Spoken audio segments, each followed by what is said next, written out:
추정 60분, 소비자 고발, 먹거리 엑스파일 하면 여러분 떠오르는 인물이 있죠. 공통점, 이 사회 고발 프로들입니다. 이 프로를 진행했었던 분 이름을 여러분들 기억하십니까? 네, 이영돈 PD죠. 우리가 흔히 탤런트나 가수들의 이름은 그래도 좀 기억을 하는 편이지만 TV 프로를 만든 PD들을 기억을 잘 못합니다. 특히 이름을 기억한다는 건 정말 드문 일이죠. 그런데 이영돈 PD는 자기 이름을 걸고 이런 사회 고발 프로 사회자로 명성을 얻었습니다. 그런데 어느 날 갑자기 대중 앞에서 사라졌어요. 그리고 한참 시간이 지난 후에 최근 한 기자회견을 통해서 자신의 근황을 밝혔습니다. 그가 그날 발표하는 중에 이런 내용이 있었습니다. 만약 내가 다시 태어난다면 나는 절대로 탐사보도나 고발 프로그램을 하지 않을 것입니다.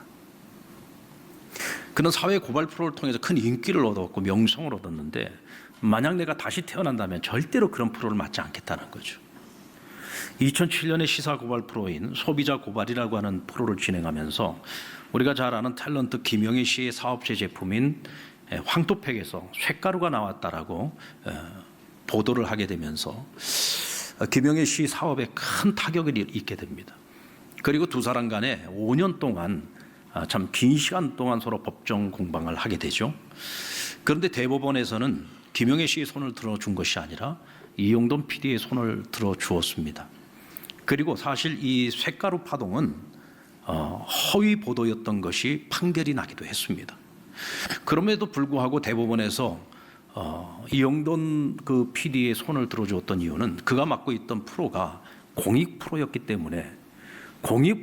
때문에 거기에 가산점을 얻어서 결국은 혐의가 있었음에도 불구하고 무혐의로 결정이 났고요. 그리고 손해보상 청구에서도 이영돈 PD의 손을 들어주게 되었습니다. 이 일로 김영애 씨는 그렇게 잘 나가던 회사가 하루아침에 부도가 나고 또 너무 스트레스를 많이 받았는지 췌장암이라고 하는 질병에 걸려서 결국은 몇 년 동안 투병 생활을 하다가 결국 세상을 떠나고 말았습니다. 비록 법적으로는 무죄 판결을 받았습니다. 그러나 김영애 씨가 자신으로 인해 엄청난 피해자가 된 것을 계속 괴로워했죠. 그리고 모든 프로에서 자진 하차하고 자숙의 시간을 가졌다고 고백을 합니다. 결국 자신의 프로로 인해서 내가 의도했던 의도하지 않았던 본인의 의사와는 전혀 상관없이 피해를 본 많은 사람들이 있었고요. 그들은 그 피해 때문에 많은 어려움을 겪어야 했습니다. 그리고 자기 자신도 그들이 고통받는 모습을 보면서 평생 짊어지고 가야 할 무거운 짐을 안게 되었다고 고백을 합니다. 그래서 다시는 고발 프로를 하지 않겠다는 거예요. 여러분, 누군가의 잘못을 파헤치고 그것이 공적이든 사적이든 그것을 고발하고 또 정죄하는 과정에서 우리가 정말 조심해야 될 것이 있습니다. 그것은 뭐냐면 우리의 마음이 완고해지는 겁니다. 우리의 마음이 완고해지는 겁니다. 이것이 직업상 어쩔 수 없이 이와 같은 일을 해야 되는 경우들이 있어요. 이영돈 PD처럼 이런 고발 프로 누군가는 진행을 해야 되잖아요. 누군가는 해야 되는 이 일을 누군가는 맡아야 됩니다. 또 법을 다루는 분들, 판사라든지 검사라든지 이런 분들은 사람들의 죄를 찾아내는 것 아닙니까? 경찰관들도 마찬가지일 겁니다. 이런 일들을 하다 보면 누군가의 죄를 들춰내야 되고 또 그런 죄에 대해서 고발을 해야 되고 정죄를 해야 되죠. 그런데 그런 과정 속에서 오늘 우리가 입는 피해가 있어요. 그게 뭐냐면 다른 사람들을 정죄하다 보면 나는 의롭다는 생각을 어느 순간부터 하게 됩니다. 사실 나도 의로운 사람이 아니거든요. 단지 나는 직업적으로 내가 해야 하는 일이기 때문에 그 일을 하다 보니까 사람들의 죄를 들춰내고 고발을 하는 거예요. 근데 그런 과정 속에서 어느 순간부터인가 나는 의인이라고 하는 착각에 빠지게 됩니다. 그러면서 내 마음이 점점 더 완고해져 가는 것이죠. 그런데 우리의 마음이 이렇게 완고한 상태에 빠지게 되면 상대방을 불행하게 만드는 것으로 끝나는 것이 아니라 결국 우리 자신이 불행해진다는 것을 우리는 잊지 말아야 됩니다. 사람에 대한 완고한 마음도 사실 굉장히 불편하고 불행한 마음입니다. 그런데 하나님께 대하여 우리가 완고한 마음을 가지고 살아간다고 생각을 해보십시오. 이것은 그저 단순히 불편하고 불행한 마음 정도에서 끝나는 것이 아니라 우리 현재의 소망이나 미래의 소망마저도 우리가 다 잃어버리게 되는 거죠. 자, 오늘 본문 히브리서 3장에 보면 8절 말씀에 너희 마음을 완고하게 하지 말고 그랬어요. 13절에 보면 완고하게 되지 않도록 주의하라. 15절에서 다시 한번 반복해서 말합니다. 너희 마음을 완고하게 하지 말아라. 히브리서 3장 전체를 통해 3번씩이나 강력하게 오늘 반복해서 강조하고 있는 말씀이 너희 마음을 완고하게 하지 말라는 거예요. 너희의 마음의 그 완고함이 하나님을 진노하게 하고 하나님의 진노하심으로 말미암아 너희가 영원한 하나님의 안식에 들어가지 못할 수 있다고 오늘 성경은 우리에게 말씀하고 있습니다. 그러므로 우리가 하나님 앞에서 살아갈 때 주의해야 될 것, 경계해야 될 것, 우리의 마음을 완고하게 갖지 않는 것입니다. 또 우리의 마음의 상태를 완고한 상태로 그냥 방치하지 말아야 된다는 거죠. 자, 그렇다면 우리의 마음이 완고해지는 것을 성경은 무엇이라고 정의하고 있을까요? 우리 8절로 9절 말씀을 같이 한번 읽어보겠습니다. 8절로 9절 시작. 광야에서 시험하던 날에 거역하던 것 같이 너희 마음을 완고하게 하지 말라. 거기서 너희 열조가 나를 시험하여 증험하고 40년 동안 나의 행사를 보았느니라. 자, 우리의 마음이 완고해지는 것을 성경은 하나님을 시험하는 것이라고 말하고 있습니다. 하나님을 시험하는 것, 이것이 완고한 마음 때문이라는 거죠. 오늘 출애굽한 이스라엘 백성들 한 예로 들어서 설명을 하고 있습니다. 그들은 하나님과 함께 광야에서 40년 동안을 동행했습니다. 그런데 40년 하나님과 동행하는 내내 그들이 하나님을 시험했다는 거예요. 한두 번 시험하고 끝난 것이 아니라 40년 내내 하나님을 시험했다는 것입니다. 그러면 하나님 무엇을 시험했느냐? 하나님 정말로 살아계신가? 날마다 살아계신 하나님과 동행하고 있는데 날마다 그들의 마음속에 하나님을 의심하는 거예요. 하나님 거역하는 겁니다. 하나님 정말로 살아계셔? 하나님이 살아계신데 우리를 이렇게 시험 가운데? 하나님 살아계신 대로 우리를 이렇게 광야길로 인도하시는 거야? 그러면서 날마다 하나님을 부인하고 하나님을 거역하고 하나님을 의심하고 그리고는 하나님을 시험하는 거예요. 그런데 오늘 성경이 뭐라고 얘기합니까? 40년 내내 그들이 시험을 했는데 그 시험의 결과가 뭐냐? 하나님께서 하나님의 살아계심을 그들에게 증언하셨다 그랬습니다. 여러분, 증언했다는 얘기는 무슨 뜻입니까? 경험을 통해서 증명하셨다는 거죠. 그러니까 40년 동안 그들이 끊임없이 시험하면서 뭐예요? 하나님 살아계시는구나 라고 하는 것을 그들이 경험을 통해서 깨닫게 되었다는 거예요. 어떤 경험입니까? 하나님의 은혜와 심판을 경험하게 됩니다. 하나님께서는 은혜를 통해서도 하나님의 살아계심을 증명하셨지만 심판을 통해서도 증명하셨다는 거예요. 자, 애굽에서 나오자마자 그들이 제일 첫 번째로 경험하게 된 시험이 뭐였습니까? 홍해바다잖아요. 뒤에는 애굽의 군대가 쫓아옵니다. 이제 우리 다 죽게 생겼다. 죽을 곳이 없어서 우리를 여기까지 이끌어내서 우리를 죽게 만드느냐. 하나님은 원망했습니다. 모세를 원망했죠. 그런데도 하나님께서 그들에게 은혜를 베푸십니다. 홍해바다를 갈라 길을 만드시고 그들을 건너게 하셨어요. 그리고 뒤쫓아오는 애굽의 군대는 홍해바다에 수장시켜서 전멸시켜 버리셨죠. 하나님이 은혜로 갚아주셨습니다. 자, 길을 걸어가는데 마라라고 하는 오아시스를 만났어요. 시원한 생수가 있을 거라고 찾아갔더니 생수가 기다리는 것이 아니라 먹으면 죽을 수밖에 없는 쓴물이 기다립니다. 또 하나님은 원망했습니다. 그때 하나님이 또다시 은혜를 베푸셨습니다. 그래서 쓴물을 단물로 바꾸어 주셨죠. 자, 광야길로 접어드는데 가지고 나온 식량이 다 떨어졌습니다. 이제 우리 여기서 다 굶어 죽는구나 또 원망합니다. 하나님은 하늘의 만나와 메추라기로 그들을 먹이시면서 또 구름기둥 불기둥으로 그들의 발걸음을 인도하시면서 은혜를 베푸셨습니다. 무리바에서는 물이 없다고 원망하니까 하나님이 반석을 쳐서 물을 내어 그들을 또 마시게 하시죠. 그들은 끊임없이 불평하고 원망하는데 하나님께서는 계속 은혜로 갚아주십니다. 그러면서 하나님의 살아계심을 증거로 보여주셨죠. 그런데 여러분, 하나님의 인내심에도 한계가 있습니다. 하나님의 인내심에도 한계가 있어요. 그 인내심의 한계가 찾아왔을 때는 하나님께서 징벌하심으로 하나님 살아계심을 증명하십니다. 결국 그들이 불평하고 또다시 하나님을 거역할 때 그들에게 불뱀을 보내어 심판하셨습니다. 땅을 갈라 생매장하심으로 심판하셨고, 화로에서 불이 나와 타 죽게 만드시고, 결국 가데스바네아에서 하나님이 약속하신 땅을 바로 눈앞에 두고도 그들이 믿음으로 들어가지 못하고 회군하지 않았습니까? 결국 그 중에 여호수아와 갈렙 두 사람을 제외한 모세를 포함한 모든 출애굽 1세대가 광야에서 다 죽었습니다. 가나안 땅 못 들어갔습니다. 이것은 하나님께서 하나님의 징벌로 하나님의 살아계심을 증명한 사건이죠. 여러분, 어떤 경우에도 하나님을 시험하지 마시기 바랍니다. 여러분들, 화라산은 어떤 산입니까? 화라산은 화산 활동이 살아있는 산이라는 뜻이에요. 우리 상랑교회가 2년에 한 번 북중비전 트립을 갑니다. 갈 때마다 우리가 꼭 백두산을 들리는데요, 이 백두산은 갈 때마다 참 아름다워요. 그리고 언제나 변함이 없습니다. 언제나 평온합니다. 그런데 백두산 꼭대기에 올라가면 천지가 있잖아요. 이 천지의 물은 아주 푸릅니다. 그리고 잔잔합니다. 고요하죠. 대체 여기서 무슨 일이 일어날까 싶습니다. 근데 여러분, 천지의 해수면은 잔잔하지만 수심 깊은 곳으로 들어가서 땅과 맞닿아 있는 곳으로 들어가면은요, 그곳에서는 계속 기포가 올라오고 있습니다. 기포가 지금 계속 올라오고 있다는 얘기는 뭐예요?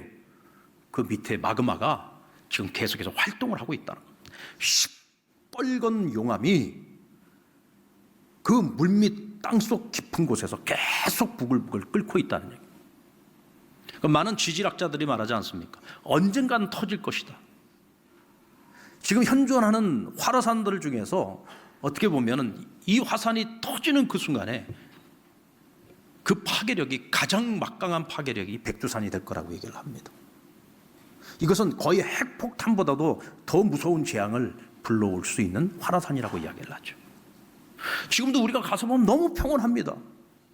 대체 이 백두산에서 무슨 일이 일어날까? 그런데 여러분, 언제 그런 일이 생길지 모르는 거죠. 하나님이 우리에게 주시는 은혜 가운데 하나님의 분노가 숨어 있다는 사실도 여러분 기억하셔야 됩니다. 그래서 우리는 은혜를 보면서 방심하면 안 되고, 하나님의 은혜 가운데서도 항상 우리 스스로가 조심해야 되고, 깨어 있어야 되고, 회개해야 되고, 하나님께로 돌이켜야 됩니다.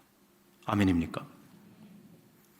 둘째, 완고한 마음이라고 하는 것은 우리의 마음이 미혹되어져서 하나님의 길을 알지 못하는 거예요. 왜 우리가 하나님의 길을 알지 못합니까? 우리의 마음이 미혹되었기 때문입니다. 또 하나님의 길을 알지 못하기 때문에 우리가 미혹이 됩니다. 우리가 여러분 하나님 앞에서 살아가고 있다고 해서 우리가 미혹당하지 않느냐? 아니요. 끊임없이 악한 영들이 우리를 미혹하지요. 세상에는 미혹하는 영들이 너무나 많습니다. 근데 이 미혹하는 영들이 누구를 통해서 우리를 미혹할까요? 사람을 통해서 미혹하는 거죠. 어떤 사람들입니까? 그 마음 가운데 악한 마음을 품어서 하나님과 멀어지는 사람들이라고 했어요. 악한 마음을 가지고 있기 때문에 하나님과 멀어지고 하나님으로부터 떨어져 나간 사람들, 그들이 자기만 망하는 것이 아니라 하나님 앞에서 살아가는 사람들 끊임없이 미혹한다는. 근데 어떻게 미혹을 하느냐? 그럴듯하게 미혹을 합니다. 우리가 아니야, 그건 아니야, 말도 안 돼 라고 거부할 수 없도록 만들 만큼 집요하고 아주 그럴듯하게 우리를 미혹한다는 거죠. 여러분, 예수님께서 40일 금식을 하시면서 마귀에게 시험당하지 않았습니까? 그 시험의 내용을 가만히 살펴보십시오. 예수님 하나님의 아들이잖아요. 전능하신 분입니다. 그에게 첫 번째 시험이 뭐였어요? 너가 정말 하나님의 아들이라면 이 돌들을 명하여 떡으로 만들어라. 여러분, 돌을 떡으로 만드는 거 우리한테는 불가능한 일이지만 예수님 마음만 먹으면 할 수 있습니까? 없습니까? 하실 수 있는 일입니다. 무슨 얘기예요? 쉽게 가라는 얘기예요. 뭐 이렇게 어렵게 가냐? 너 하나님의 아들이잖아. 너 능력 있잖아. 한번 해봐. 그럴듯하지 않습니까? 성전 꼭대기로 데리고 올라가서 밑을 바라보게 하고 뛰어내리라고. 뛰어내려. 성경에 이르기를 그가 주의 사자를 보내요. 자기 아들이 뛰어내릴 때 어떻게 그의 발이 돌에 부딪히지 않게 할 것이다. 보호한다는 거죠. 성경의 말씀까지 인용해 가면서 예수님은 시험했어요. 산꼭대기로 데리고 올라갑니다. 그리고 세상의 영광을 보여줍니다. 한 번만 나한테 엎드려 경배해봐. 내가 이 세상의 영광을 너에게 다 줄게. 여러분들, 한 100억짜리 로또 당첨 번호를 알려준다. 나한테 한 번만 전해봐. 만약에 그런 오늘 제안을 딱 내놓는다면 여기서 그 제안 앞에서 무너지지 않을 사람이 과연 얼마나 있을까요?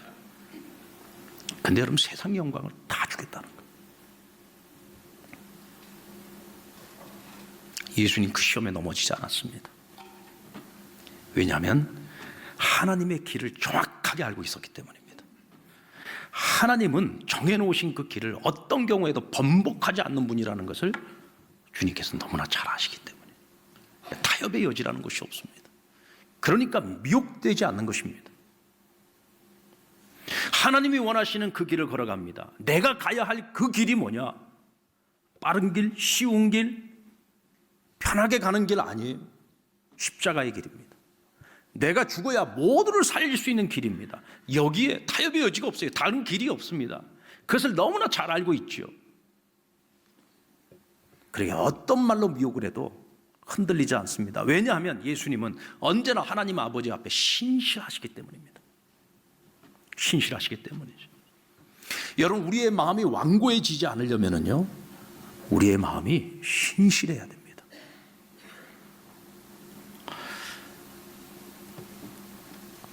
오늘 저와 여러분의 마음이 하나님 앞에서 신실하기를 원합니다.